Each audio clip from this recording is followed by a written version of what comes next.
About it looks like I'm 5 minutes short of you, cool. And I think we're equally verbose as humans. So in my observations with COAB, you know I've been in Astoria, and the police out there did good things and bad things, but we can go into that later. But issues that are striking my mind as I've been remotely following COAB, I'll admit I haven't watched every single second of but I'm trying to catch up and crash course as much as I can, and then I followed a lot of media feeds and summaries and things online. My whole standpoint is back to Simon. This is clearly in disrepair. We cannot have a COAB sting operation where activists are punitized for their citizen participation. If I am to walk into a COAB meeting fearful of my own arrest for having my own thoughts and my own independent voice, the Community Oversight Advisory Board is now excluding the community and going for a more aristocratic, oligarchic kind of cover-up.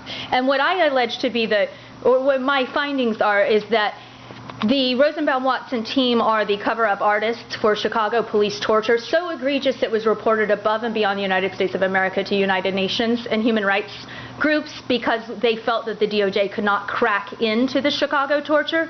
So inasmuch as the Rosenbaum-Watson team are very skilled professional cover-up artists, I now understand that we were being groomed for a role to participate in a sort of Stepford wife version of the polite citizen cover-up, which as a theatrical casting device, that you know that's not going to work with me. I'll probably get really sarcastic really quickly if I'm being groomed into that kind of polite, good citizen thing, which I've always had a problem with this in Oregon politics. I think people are not very activated on all levels and all chakras, and that they need to have some activization so that they don't feel that they're going to go away in handcuffs because they break it down to the nitty-gritty.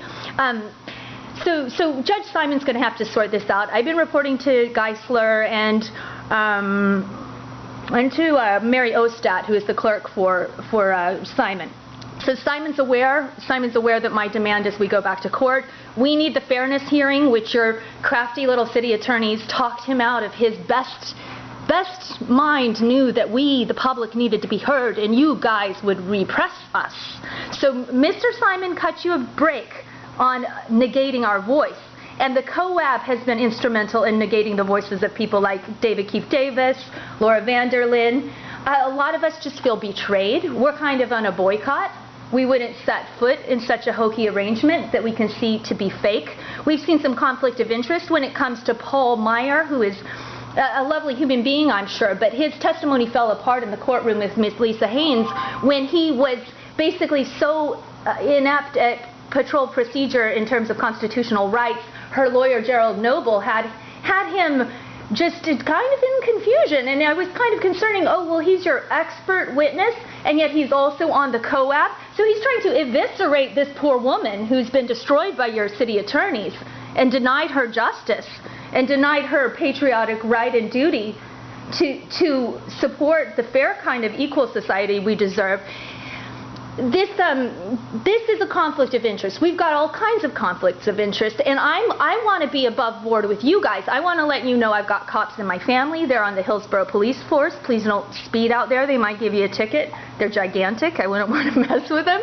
And I mean, I can say Mirla Vianney gave me a piece of jewelry yesterday. Does that mean I'm her stooge? I don't know. But I know that there are friends and family. We have previous business associations. And Oregon is famous for not having any public accountability. And I think we all need to start stating our agenda, stating who our family's agenda is, and start being more honest with the system.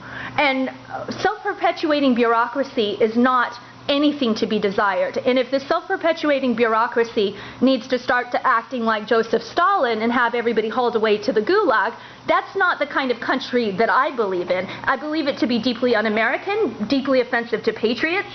And one little thing I want to get to is the issue of Kyle Nice. When Kyle Nice was dispatched the first time my mom called 911, on Ben, he's having an episode, he's loud, smashing things. Kyle Nice comes to the front. He's right on the curb on 92nd, right by the garbage cans. I'm burning a stick of Nag Champa, and I'm looking at his name badge saying, he's famous on Cop Watch, Mom. He's famous on Portland Cop Watch.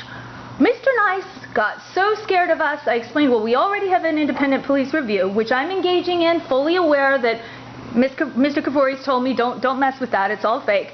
So I'm engaging anyway, just to see if there's any truth in your little bureaucratic Byzantine maze as you set up for us. And Kyle Nice blew away so fast he could not do his job. That's when we needed the job done. We didn't need Ben to have 50 more suicidal crises, hitchhiking, almost getting hit by a car, all the very terrible things that happened to him. And I fundamentally believe that we live in a better society than that there should be a home for the blind, that people with developmental disabilities should not be thrown to the wolves. And so with the Kyle Nice issue, I had reported to the IPR. I'm caught up to my equality of time with Mr. Johnson, so I feel like I could go on, but maybe I should defer to Lightning, give him his next 5, or Mr. West. Can I ask you a quick question now? Do you think the settlement agreement is beginning to come apart? It was a wash. The U.S. Attorney Amanda Marshall has resigned with her sexual harassment, coup d'etat, whatever. Whatever happened. So you think the co-op situation and we need to go back to court. Investigations on the police chief could unravel? The co-ab is a wash. We are, so far as I'm concerned, we're investigating Chicago.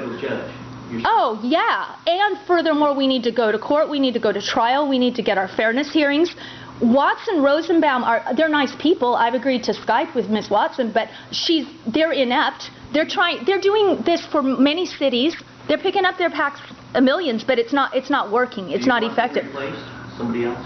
I'm not so sure about the co-ab architecture. I think Amanda Marshall's filing and in her arrangement was heavy on the bureaucracy, low on the facts. She wouldn't deal with racial profiling. That was the Hardesty's main problem. And guess what? Ferguson happened. So are we going to be in denial about that? I think we need to get back on the drawing room and start with the original investigation. Come out with, I mean, we have like so much leadership loss. We have the loss of Amanda Marshall, the loss of the sheriff, the loss of the police chief. We had Kogan go down.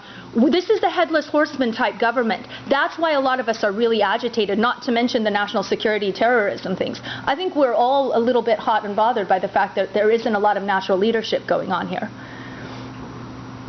I just want to point out that